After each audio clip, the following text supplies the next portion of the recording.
दोस्तों नमस्कार। National views पर आपका स्वागत है। मैं रणविजय सिंह। प्रयागराज महाकुंभ मेले में मैं हूँ। दोस्तों, आप में से अधिकतर लोगों ने या कहूँ ज़्यादातर लोगों ने समुद्र मंथन का नाम तो सुना है। समुद्र मंथन से प्रयागराज का भी जिक्र आता है, लेकिन क्या कभी आपने यह सोचा कि जो समुद्र मंथन देवताओं और दानवों के बीच हुआ, उस समुद्र मंथन में क्या रत्न प्राप्त हुए? उन रत्नों के नाम क्या हैं? किसको, किस पक्ष को क्या लाभ हुआ? क्या कभी आपने इस बारे में सुना? जो 14 रत्न प्राप्त हुए, उन 14 रत्नों के नाम क्या हैं? यह आपको जानकारी है? नहीं होगी। ज़्यादातर लोगों को 14 रत्नों के नामों की जानकारी नहीं है, तो उन्हीं 14 रत्नों के बारे में आपको बताने के लिए मैं इस जगह उपस्थित हुआ हूँ। कुंभ मेले में ही कलाग्राम है। कलाग्राम में भारत सरकार के संस्कृति मंत्रालय ने एक बहुत ही शानदार प्रदर्शनी लगाई है। इसी प्रदर्शनी के अंदर ही समुद्र मंथन का भी जिक्र किया गया है, और समुद्र मंथन में क्या 14 रत्न जो प्राप्त हुए, उनके बारे में भी विस्तार से बताया गया है। मैं उन 14 रत्नों के बारे में आपको बताता हूँ। जो मेले में ना आ पाएँ, जो 14 रत्नों को बारे में ना जानते हो, उनको भी आप यह वीडियो जरूर शेयर करें। समुद्र मंथन में जिन रत्नों की प्राप्ति हुई, उनमें देवी लक्ष्मी का जिक्र आता है। देवी लक्ष्मी को धन की देवी माना जाता है। लक्ष्मी जी क्षीर सागर से प्रकट हुई। असुर, देवता, ऋषि आदि सभी चाहते थे कि लक्ष्मी उन्हें ही मिल जाए, लेकिन माता लक्ष्मी ने भगवान विष्णु का वरण किया।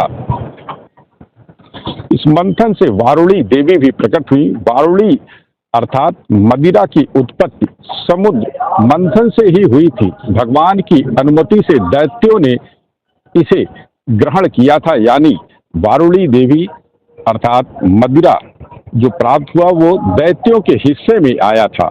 इस मंथन में ही अमृत की प्राप्ति हुई थी। अमृत को लेकर ही देवताओं और दानवों में संघर्ष छिड़ गया था। धन्वंतरि भी इस अमृत मंथन से ही निकले थे। उन्हें ही आयुर्वेद का जनक माना जाता है। भगवान विष्णु के अवतार भी माने जाते हैं। 5 जन्य शंख भी मिला था, और यह शंख श्री विष्णु भगवान को प्राप्त हुआ था। शंख को विजय का प्रतीक माना जाता था। इसके अलावा पारिजात पुष्प भी प्राप्त हुआ था।